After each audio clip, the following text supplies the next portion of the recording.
What's happening, my cinema citizens? Welcome to the next episode of Sterling on Cinemas. That's Cinemas with an S. And today I'll be giving you my review on Meet the Browns as part of the Tyler Perry Tuesday series.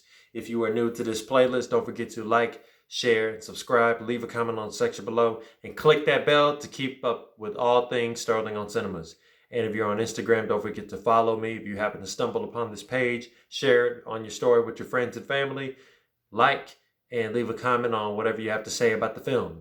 Let's get started. So the film adaptation of Meet the Browns sees Brenda, a single mother living in inner city Chicago, has been struggling for years to make ends meet and keep her 3 kids off of the street. But when she gets laid off with no warning, she starts losing hope for the first time in forever, until a letter arrives announcing the death of her father that she's never met. Desperate for any kind of help, Brenda takes her family to Georgia for the funeral, but nothing could have prepared her for the Browns, her father's fun-loving, crass Southern clan. In a small-town world full of long afternoons and country fairs, Brenda struggles to get to know the family she never knew existed, and finds a brand new romance that just might change her life. I think that sounds familiar to us already at this point. I feel like Meet the Browns has to be the most recognizable project title amongst the general public and anybody who keeps up with Tyler Perry's content. The play and the sitcom mostly put the family at the center of the story, like Mr. Brown, Cora, and everybody related to them, everybody that lives next to them. And as the audience, we are the ones who meet the Browns family every time we watch TBS or CBS or Peachtree TV, whichever one you watch the sitcom on, or when we went to see one of the plays. Now, the movie adaptation sees a woman who has never met her father going to meet the Browns. Following in the footsteps of the first 2 OG Tyler Perry films, Mad Black Woman and Family Reunion, Meet the Browns takes an already familiar play and story and pretty much adds commonality and drama to it, and some of the same trademarks like finding love again, or financial fallout, or recent breakup, or hardships. The signature sense of commonality would have been more familiar to those who have seen the ones before Meet the Browns, like struggling to be a single mother, or the one who was being poorly mistreated by a previous husband. But the common struggle here is something that a lot of black dramas outside of Tyler Perry's filmography have portrayed time and time again, and that is the single parent trying to do everything they can to keep their kids out of the streets. We are bound to see this a little more in some of the other future Tyler Perry films after this one.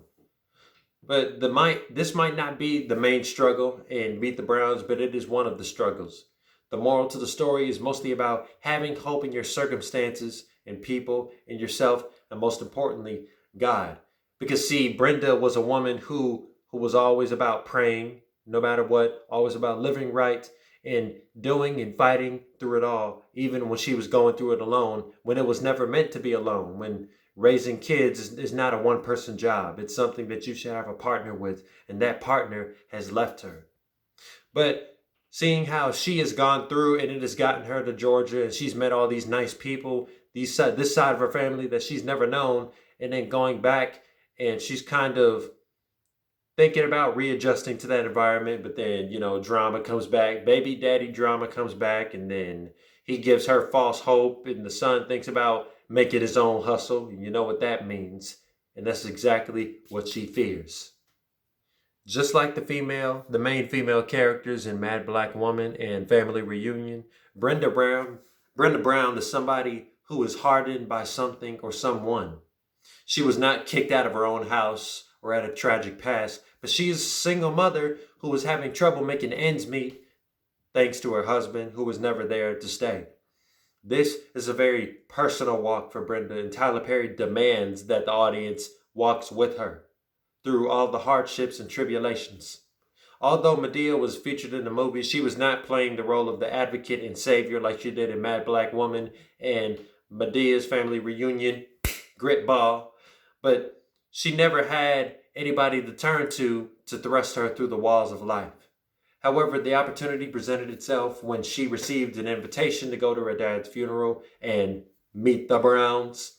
They are the family that she sorely needed to see and know, that she had no idea about, and being around this environment would ultimately bring her love and support that she has been craving for a long time, like a very long time, since her fallout with the husband.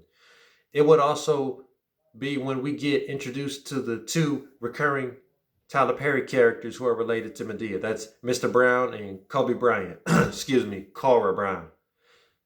Before coming to Georgia, almost everyone that Brenda had come in contact with was either harsh, giving too much pressure like Miss Mildred at the daycare, or was unwilling to contribute just a little bit. I'm referring to a certain divorcee who gets paid $25 an hour that can't even pay towards child support. Come on. But the Browns family was willing to do everything and make every moment for Brenda and her 3 children count. Brenda is yet another character who found saving grace from a light-skinned man after things did not go well with the husband with darker skin, who was also bald. That sound familiar with Mad Black Woman? You know, Lisa, Kimberly Elise's character, she got kicked out of the house by a darker bald man, and she found saving grace in a light-skinned guy. And the same thing with Vanessa in Family Reunion. Yeah. But for Michael Brown Jr., he was able to finish high school, get a scholarship, and enter into basketball courtesy of Harry, who Brenda had fell in love with while being in Georgia. The members of the Brown family bring a compact comedic substance, but are filled more in moments that help give the audience a breath of fresh air, and not just comedic substance that easily smooths with the plot. Rotten Tomatoes gives Meet the Browns currently a 33% score. Meet the Browns might have introduced some recurring characters and kept those different commonalities, but it feels like the movie took a step down when you compare it to Why Did I Get Married? Like, just because you've seen a movie more, just because there's a movie in a certain franchise that you love that you've seen multiple times, doesn't mean it's necessarily the best. It just means you've seen it a lot. And Meet the Browns is that movie where I've seen that Tyler Perry film, one of the early Tyler Perry films, where I've seen more than the earlier ones. But I happen to like Why Did I Get Married better than this one, honestly. So I'll give it 8.8 Essos out of 10. 8 Essos out of 10. Just a regular B.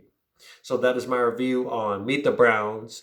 You can let me know what y'all think of this specific movie in the comments below. And do you like the sitcom or the plays better? Or do you like this one better? And I'll see you guys next time with my next video on Way Back Wednesday. Good night.